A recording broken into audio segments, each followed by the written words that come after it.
नमस्कार बंधुरा सुष्मिता रान्ना बान्नाय स्वागत जानाच्छि। आज के तुम्हारे काछे नतून भिडियो निये एसेछि बेबी सुइट्स रेसिपि।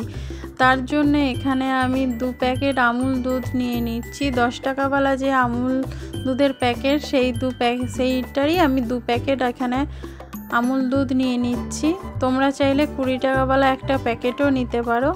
এবার আমি আমুল দুধের মধ্যে একদম সামান্য বেকিং সোডা দিয়ে দেবো। বেকিং সোডা দেওয়ার কারণে মিষ্টিগুলো খুব নরম হবে। তোমরা কিন্তু বেকিং সোডা দেবে, বেকিং পাউডার না। এবার বেকিং সোডা আর দুধটা ভালো করে আগে মিশিয়ে নেব, যাতে পুরো দুধটার সাথে ভালো করে মেশানো হয়ে যায়। ওই জন্য শুকনো উপকরণগুলো আগে মিশিয়ে নিতে হবে। তারপরে 1 চামচ 2 চামচ করে দুধ, লিকুইড দুধ দিয়ে ভালো করে এটা একটা মাখিয়ে নিতে হবে, যেমন আটার ডো মাখানো হয় সেরকমভাবে মাখিয়ে নিতে হবে। দেখো আমি প্রথমে 2 চামচ দিয়ে মাখাচ্ছি, তারপরে আর লাগলে আবার দেব। একবারে তোমরা বেশি দুধ দিয়ে দেবে না, তাহলে তখন এটা পাতলা হয়ে যাবে।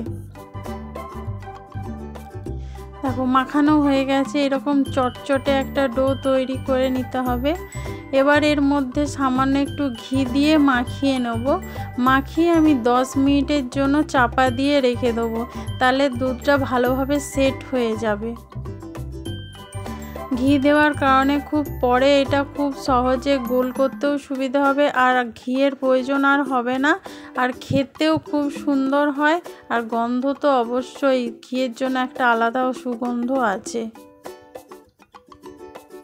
10 মিনিট পর তোমাদেরকে দেখাচ্ছি। দেখো আর হাতে লাগছে না, ভালোভাবে সেট হয়ে গেছে। এবার আমি হাতে এটা ভালো করে তুলে নিচ্ছি। এটাকে ভালো করে নিয়ে একটু হাতের সাহায্যে দোলে নেব। দোলে নিয়ে আমি ছোট ছোট এই লেচি করে নেব।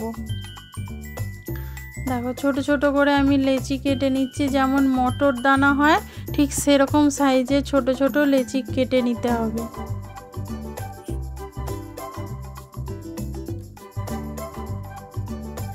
এখানে সব লেচিগুলো কাটা হয়ে গেছে। এখানে ঘি দিয়েছিলাম বলে দেখতেই পাচ্ছ আমার হাতে আর ঘি লাগাতে হয়নি। এবার ওখান থেকে একটি করে নিয়ে এরকম গোল করে নিতে হবে। দেখো একদম সুন্দর করে গোল করে নিতে হবে, যেন কোনো ক্র্যাক না থাকে। ক্র্যাক হয়ে গেলে পরে ভাজার সময় ফেটে যাবার ভয় থাকে। এরকম করে সবগুলো আমি গোল করে নেব। দেখো কত সুন্দর লাগছে, একদম ছোট ছোট। এটা এখন দেখতে ছোট লাগছে, ভাজার পরে তারপরে রসে দেওয়ার পরে কিন্তু এটা ডবল হয়ে যাবে। দেখো এখানে আমার 50 পিসের ওপরে মিষ্টিটা হয়েছে।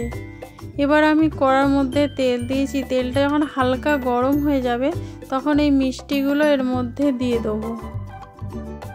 দেখতেই পাচ্ছ হালকা বুজবুজ করছে, তেলটা গরম হয়েছে কিন্তু একদম হালকা। লো আঁচে মিষ্টিগুলো ভাজতে হবে, একদম হাই করা যাবে না। আর এই সময় কোনো খুন্তি বা চামচ দিয়ে নাড়বে না, তাহলে এগুলো ভেঙে যাওয়ার সম্ভাবনা থাকে। ছাঁচের সাহায্যে কড়াটাকে জাস্ট একটু নাড়িয়ে নাড়িয়ে এরকম নাড়িয়ে দিলেই দেখো কি সুন্দর ভেসে উঠছে। এরকম নাড়ি নাড়ি জিনিসটা ভাজতে হবে, যতক্ষণ না একটু লাল হয়ে যাচ্ছে ততক্ষণ কিন্তু খুন্তি বা চামচ দিয়ে নাড়া যাবে না। দেখো তেলের ওপরে কি সুন্দর ভেসে উঠেছে, দেখতেই পাচ্ছ কত বড় বড় হয়ে গেছে। এবার এর মধ্যে থেকে যেগুলো হালকা লাল হয়েছে আমি কিছুটা তুলে নেব। আমি এখানে 3টে কালারের মিষ্টি তৈরি করব, ওই জন্য একবার হালকা লালটা আমি তুলে নিয়েছি। এরপরে আমি একটু যেটা ডিপ লাল হয়েছে সেই মিষ্টিগুলো আমি এখানে তুলে নিচ্ছি।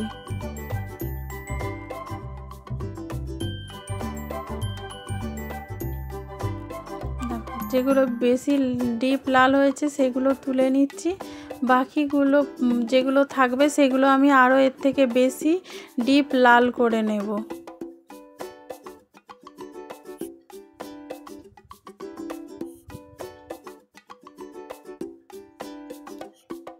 এগুলো আমার একটু কড়া করে কালো জামের যেরকম কালার হয় ঠিক সেরকম করে নিয়েছি।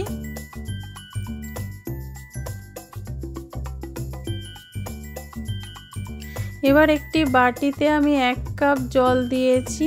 1 কাপ জলের মধ্যে আমি হাফ বাটি চিনি দিয়ে দেবো। চিনিটা ভালো করে জলের সাথে মিশিয়ে নিতে হবে যাতে ভালোভাবে গলে যায়, তাই চামচের সাহায্যে একটু মিশিয়ে দেবো।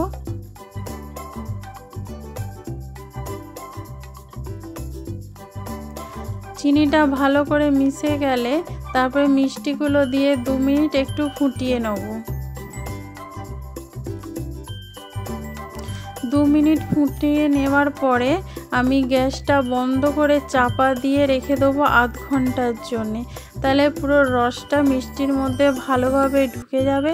এখন যতটা দেখছো রস আছে, মানে রেস্টে রাখার পরে কিন্তু এতটা রস থাকবে না।